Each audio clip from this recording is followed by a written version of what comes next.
Город Агидель. Сюда с рабочей поездкой отправился временно исполняющий обязанности главы Башкортостана Ради Хабиров. Расположен этот город на северо-западе республики, в 45 километрах от Нефтекамска, на слиянии двух рек – Белой и Камы. Через эти реки из Агидели можно выйти в Каспийское, Черное и Балтийские моря.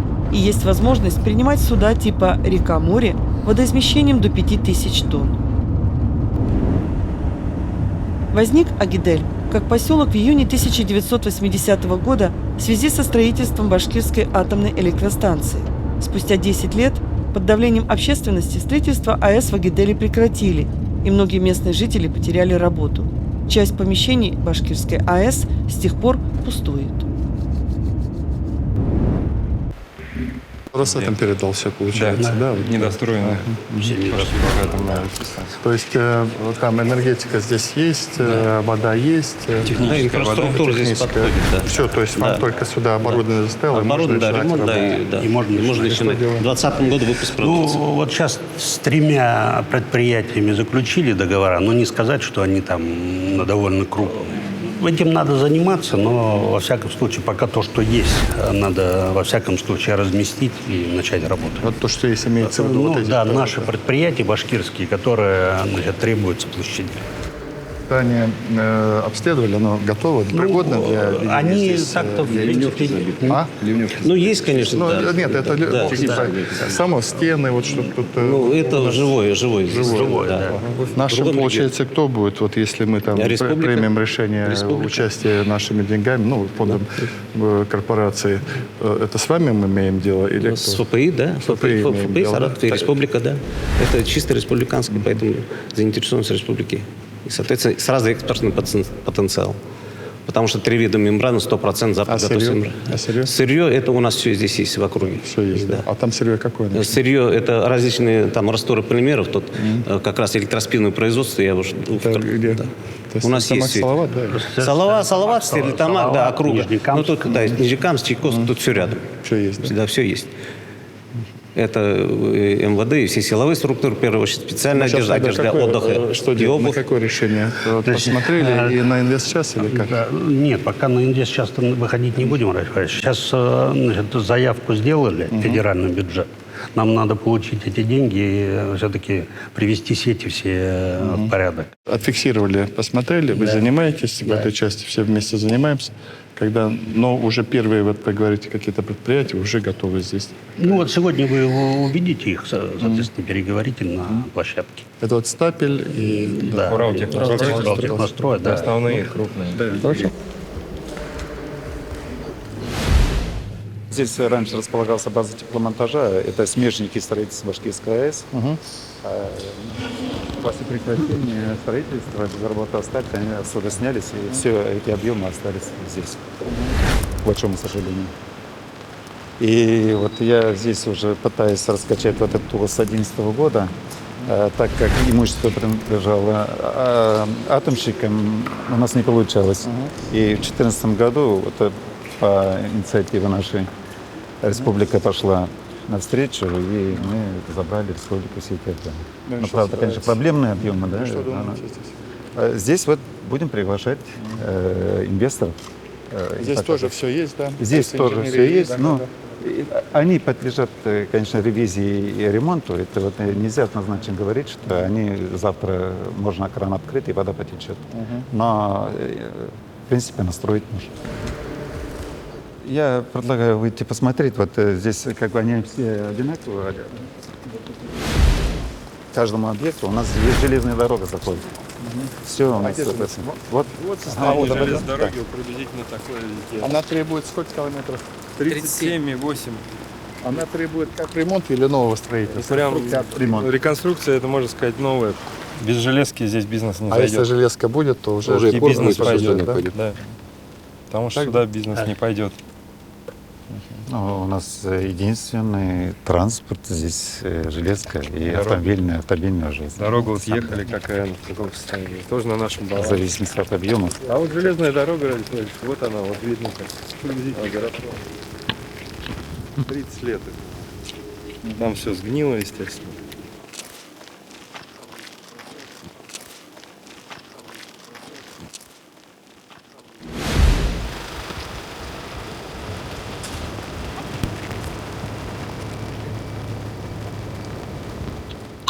Рассказывайте. И, наверное, по ходу предлагаю, да, расскажешь, идти, рассказывать. Завод в наших руках уже 20 лет. А у вас какой кирпич? Силикатный? Силикатный кирпич, да. Кирпич сделали по ГОСТу всех марок.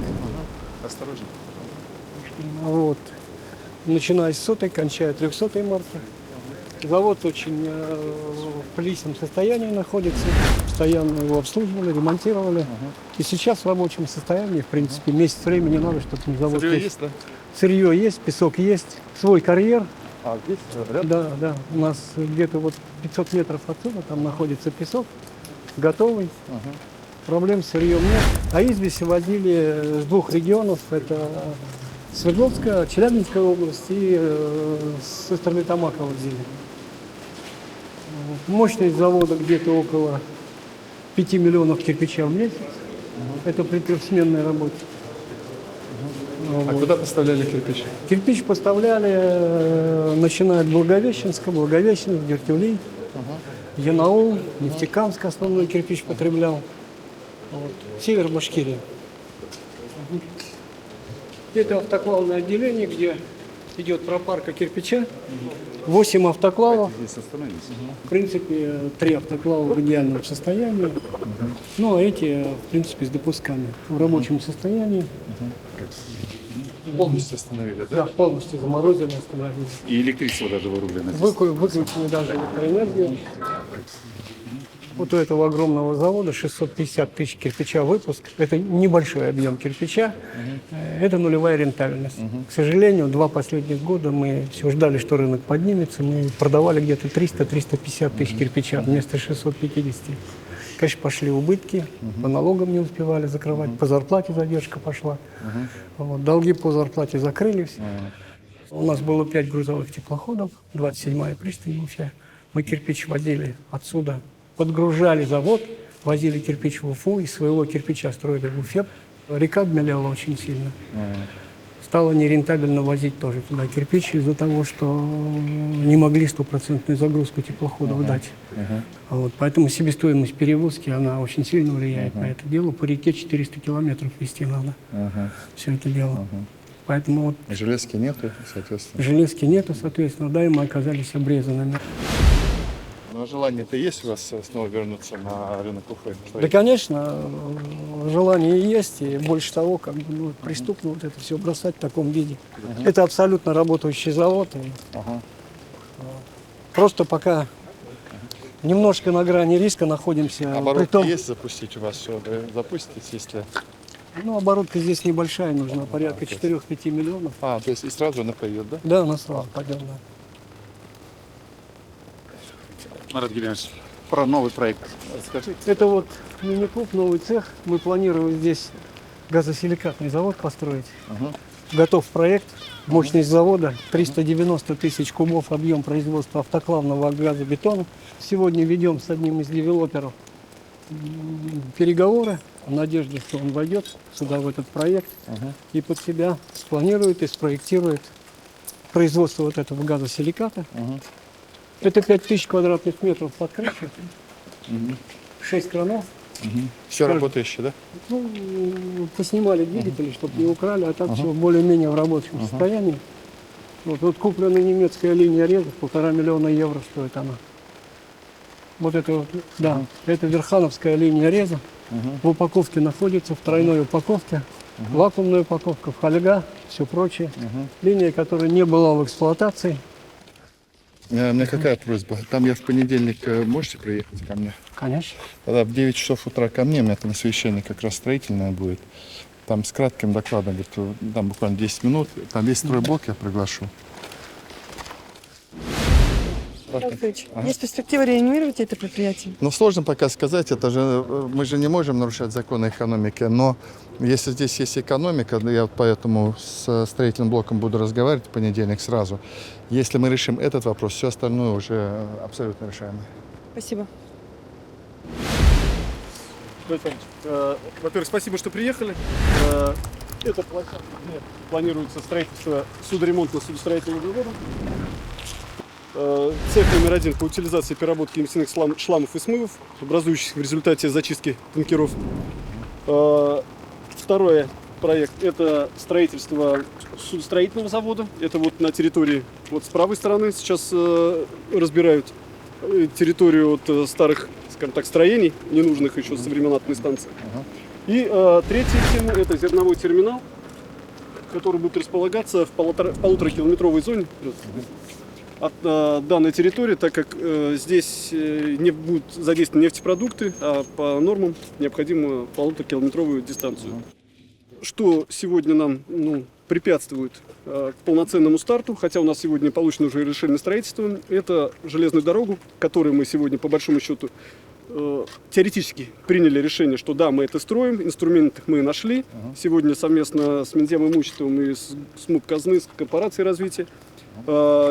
Документация находится на госэкспертизе, проектной документации по железной дороге. Я надеюсь, что далее все будет хорошо. Совместно с турецкой компанией, с турками создали зерновую российско-турецкую компанию. И в этом году мы планируем вот как раз на базе нашего первого ангара, это вот тоже вся наша территория, и зачистить, и завести сюда зерно.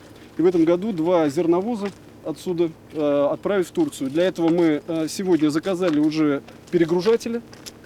Схему здесь у нас будет временный монтаж. Мы хотим сделать пробную отгрузку по воде, чтобы подтвердить наши расчетные показатели эффективности. Какая трехтысячник, да? Пятитысячник. Да, но он заходит сюда. Без проблем. Мы сделали расчет отсюда, от Агидели до порта Мерсин в Турции 14 дней. Пятитысячник доходит. Пока у нас здесь железки нет, как будете зерно? Автомобильный транспорт. Это нормально? Это Да, экономика да. будет, да? Очень, в разы дешевле по воде. Вот отсюда вывести Да, погрузки да, туда, вот, и все, да? Да. В течение 2 месяцев турки привезут и смонтируют. А у вас с турками уже договоренные отношения? Да. Да? Совместное предприятие, да. СП, да? Да. Ну вот, господа, вот у нас Мехмед Эрдоган, да. Если возможно, да. Да, пусть подойдет.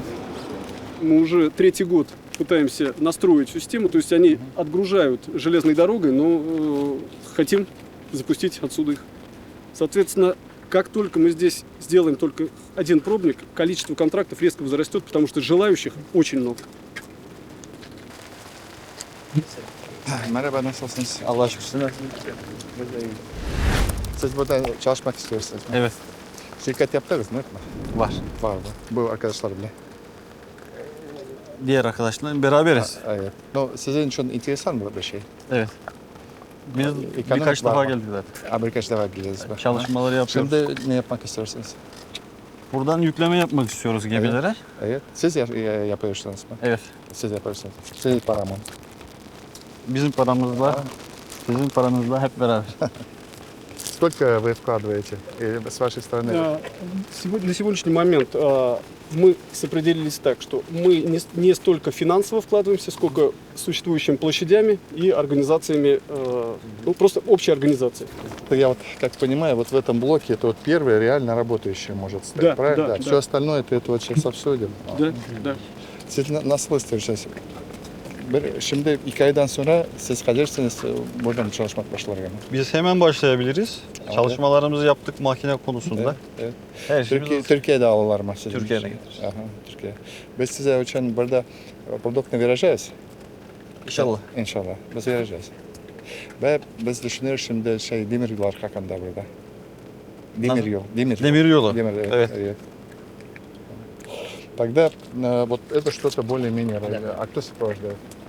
Мы. Вы сопровождаете, да? Все, то есть, Корпорация развития плотно работает.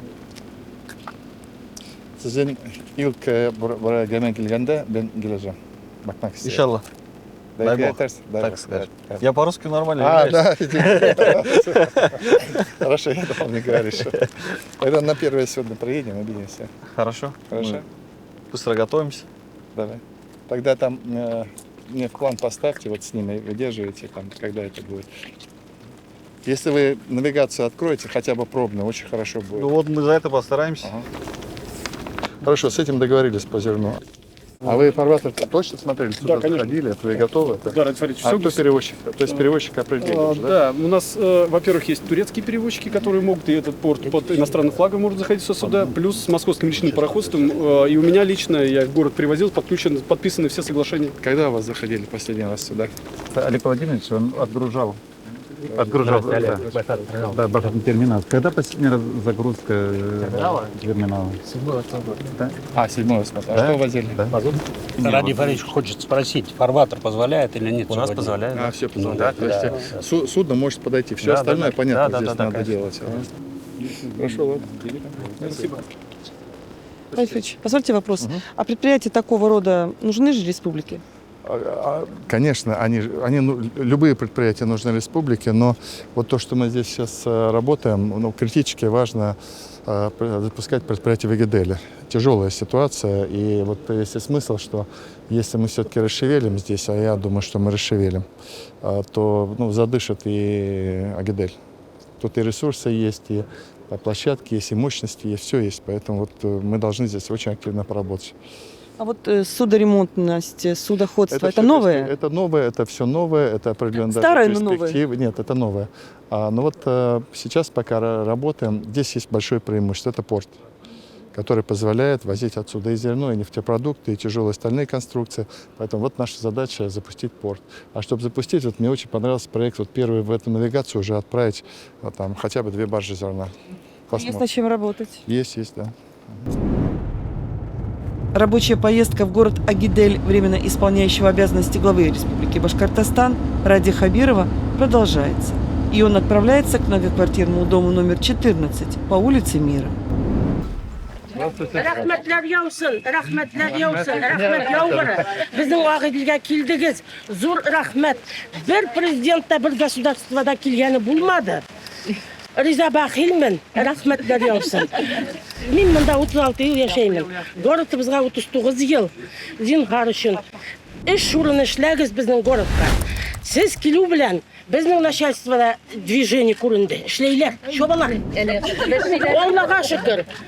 Как вообще живете-то? Больница, главный вопрос у нас. Больница очень поныла. Ну что там у нас? Врачей не хватает. Анализы сдаем здесь. Нефтекамские отправляют, а потом оттуда это сами потеряются. Вот это самые очень даже это как-то неудобно. Нет.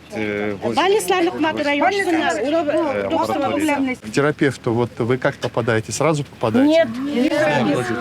Ну, к терапевту. А сколько ждете терапевта? 2 недели, 3 недели. Да нет, ну не может быть. Нет, у вас поднимается температура. Вам надо поликлинику, вот терапевт. Нет, в экстренных ситуациях врачи принимают. В экстренных ситуациях врачи принимают без записи. Мы если подходим, они принимают. Без отказа принимают, да. Понимаю, вот я и хочу понять, потому что у меня мы контролируем эту ситуацию, мне постоянно докладывают, что в принципе в день обращения к терапевту вы к терапевту попадаете. Да, к терапевту попадаем, но иногда. Нет, вот видите, вы сами по-разному все. А к педиатру? Но к терапевту тоже попадаем. Другие вопросы. Вот, давайте, вот пришел главный врач. Вот давайте, смотрите, у нас идет диалог. Давайте вот я по очереди. Нефтекамской больнице общей. Уважаемые жители, городская больница Нефтекамск, она включает в себя и больницу Агиделя. На сегодняшний день в больнице работает 122 сотрудника, работает 4 отделения. Это мы про Агидель говорим. Да. Посмотрите, давайте проще. Вот по-разному я получу информацию, я задаю жителям вопрос. Они к терапевту в течение суток могут попасть или нет? В течение 2-3 суток. Все-таки 2-3. Да? Это в рамках программы госгарантий требования выполняются. Хорошо.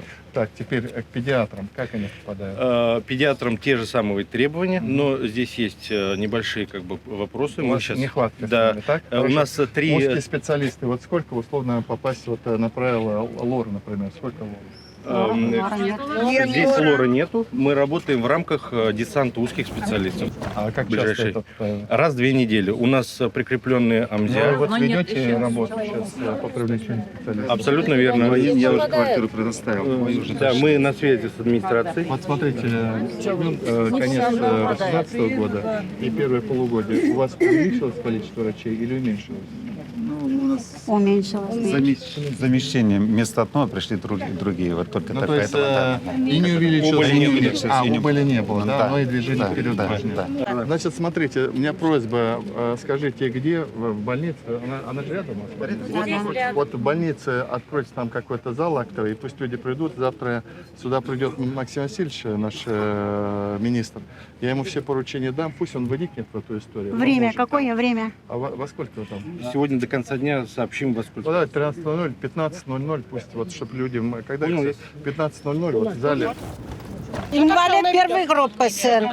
Вот пантусы добиваемся, параподиум. Параподиум, вот это страхование, соцзащита, вот уже 15 лет не можем. Все регионам дают, а нам не дают. Пантус, он хочет, чтобы отдельный вот закон, что ли, писать.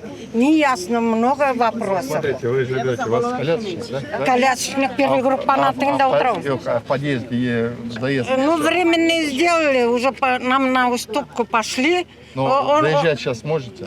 Тяжело. Он хочет с подъемником подниматься, но ему по проекту на 300 тысяч посчитали и возложили эту обязанность на УЖКХ. У них финансов нет. Естественно, у них же собственных средств нету. Ну, хотя бы техническая возможность, просто, значит, кто-то должен помогать, конечно. Да. Мы же, вот, я мама, Ага. папа 70 лет, мне 69, нам это все равно вот так, это, ну, просим, соседи не отказывают, конечно, но он стесняется, человек такой.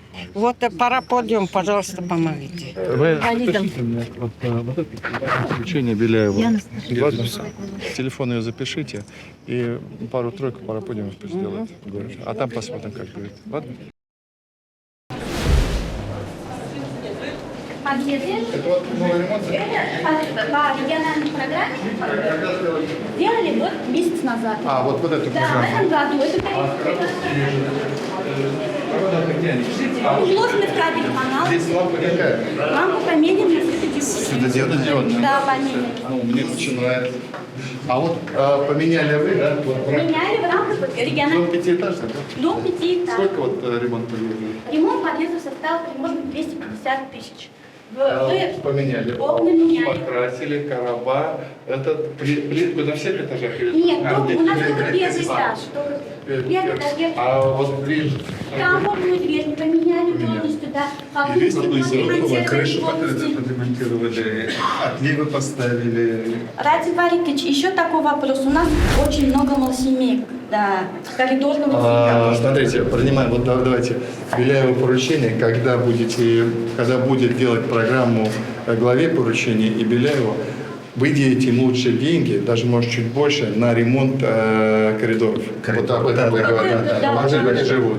Да, очень такой контингент живет, малообеспеченный, понимаете, А да? сколько у вас таких? У нас получается вся улица Бульвар. Ну сколько же? 11 домов. 11 домов. Давайте так отрабатывайте Беляева поручение. Они все однотипные, у них стоимость. Ну я что могу сказать? Я, кроме слов спасибо, да, ничего не знаю. Ради Хабиров идет в следующий двор, дома номер 22 по улице Мира. Там, в рамках республиканской программы «Башкирские дворики», благоустраивают территорию. А это, наверное, Да. Вот ваша это программа, ваш двор? Это да. вот ваш двор, да? Да. Здесь полностью расширяем дороги, пешеходную часть, все на 100% переделываем. Здесь будет автостоянка и вот. Да, давайте остановимся Вот здесь. детская да, площадка. чтобы хотя бы, Это мы выиграли на статуе «Лучший двор». Тренажеры вот по программе потом и приобрели. А вот здесь вот предполагается Да, в этом Да, году, мягкое покрытие вот сейчас, да, Да, обязательно. сейчас, Только на покрытие деньги потом. А вот здесь Нет, вот это, на весь объем не хватает, а мы его точно Сделайте, давайте, если надо, потом вот Борису тоже скажите. Найдите деньги, мы вам компенсируем. Делайте все сразу по-человечески. А сколько дворов у вас делается в городе? Два Всего двора. два. Да. А сколько всего осталось дворов еще? Много еще. 45 дворов А осталось. сколько вам дали в этом году? 5 5 миллионов. Вот сюда 3 миллиона 900. Еще не Мы хватает. 90. сейчас деньги считаем. считаем, на следующий год мы в 2 раза увеличим объем. Вот. Вот по дворам нужны Ну, же, это да? очень хорошо. Вот знаете, люди начали жить. Мы вот на 1 сентября вас приглашаем. Мы все сделаем. Субботники устроим.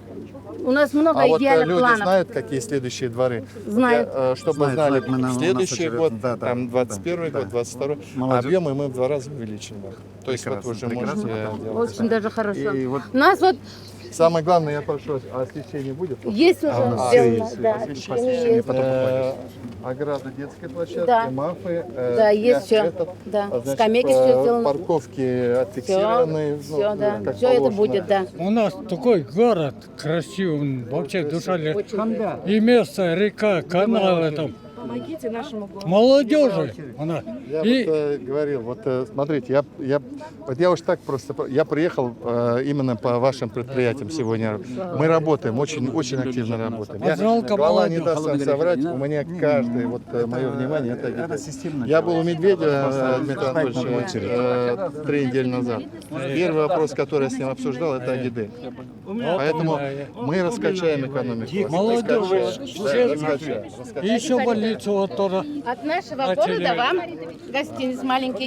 И чтобы вы помнили наш город, вот наш двор, это вам. Наш дом. Наш дом. Я еще не раз приеду. Мы будем ждать. Ладно, до свидания. Мы вас ждем 1 сентября.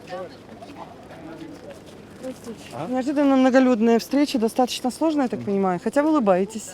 Ну а как это, не улыбаться? Хорошее же место, вот, хорошее, да? Люди хорошие. Забыл,